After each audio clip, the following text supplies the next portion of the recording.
웹3라는 말 아마 많이 들어보셨을 겁니다. 블록체인 기반의 차세대 인터넷이라고들 하죠.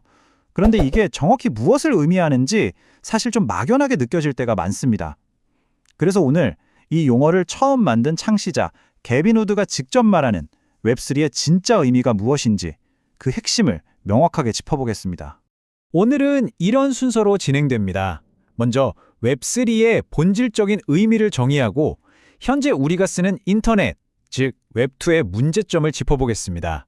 그리고 웹3가 제시하는 새로운 대안은 무엇인지, 신뢰가 아닌 투명성으로의 전환은 무엇을 뜻하는지 알아본 뒤 마지막으로 미래 전망까지 살펴보겠습니다. 그럼 첫 번째 주제부터 바로 시작하겠습니다. 여러 화려한 수식어는 잠시 걷어내고 웹3라는 개념이 탄생했을 때 그 본래의 의미가 무엇이었는지부터 파고들어 보겠습니다. 이더리움의 공동 창립자이자 웹3의 창시자인 개빈 우드는 그 핵심을 이렇게 정의합니다. 내가 2014년에 사용한 웹3는 서비스 제공자가 없는 서비스를 의미하는 말이었다. 아주 단순하지만 사실은 굉장히 강력한 개념입니다. 바로 중개자가 없는 인터넷. 모든 논의는 이 한 문장에서 시작됩니다. 웹의 발전 과정을 보면 웹3가 더 명확하게 이해됩니다. 초기의 웹1이 정보를 일방적으로 읽기만 하는 웹이었다면 지금의 웹2는 우리가 직접 컨텐츠를 만들며 읽고 쓰는 웹이죠. 그리고 웹3가 지향하는 건 신뢰가 필요 없는, 즉 무신뢰 웹입니다. 여기서 무신뢰라는 말이 오해를 살 수 있는데 믿을 수 없다는 부정적인 뜻이 전혀 아닙니다. 특정 기업 같은 중개자를 맹목적으로 믿을 필요 없이 시스템 그 자체로 신뢰가 보장된다는 의미입니다. 그런데 왜 굳이 중개자를 믿을 필요 없는 인터넷이 필요한 걸까요? 그 답을 찾기 위해서 지금 우리가 매일 쓰는 웹2 인터넷이 어떤 근본적인 문제를 안고 있는지 두 번째 섹션에서 자세히 보겠습니다. 웹2의 가장 근본적인 문제는 모든 서비스가 중앙의 서비스 제공자를 반드시 필요로 한다는 점입니다. 생각해보면 우리가 온라인에서 하는 거의 모든 활동, 예를 들어 검색, 소셜미디어, 금융거래까지 모두 특정 기업이나 기관을 거쳐야만 가능합니다. 이 웹2의 구조적 특징을 세 가지 핵심 단어로 요약할 수 있습니다. 첫째, 특정 서비스 제공자를 신뢰해야만 한다는 것. 둘째, 그 운영 방식이 우리에게는 불투명하다는 것. 그리고 마지막으로 모든 데이터와 권력이 한 곳에 쏠리는 중앙 집중화 구조라는 것입니다. 이 세 가지가 바로 웹3가 해결하려는 핵심 문제입니다. 개빈 우드는 이런 구조를 폐쇄된 경제라고 부릅니다. 예를 들어 페이스북 같은 중앙 제공자는 우리의 모든 데이터를 수집하지만 우리는 그 시스템이 어떻게 돌아가는지 들여다볼 권한이 전혀 없죠. 구글의 경우도 마찬가지입니다. 우리가 서비스를 이용하는 진짜 비용이 얼마인지, 또 우리 데이터가 창출하는 가치가 얼마인지 정확히 알 수 없습니다. 모든 게 불투명하고 전적으로 서비스 제공자에게 유리하게 설계되어 있습니다.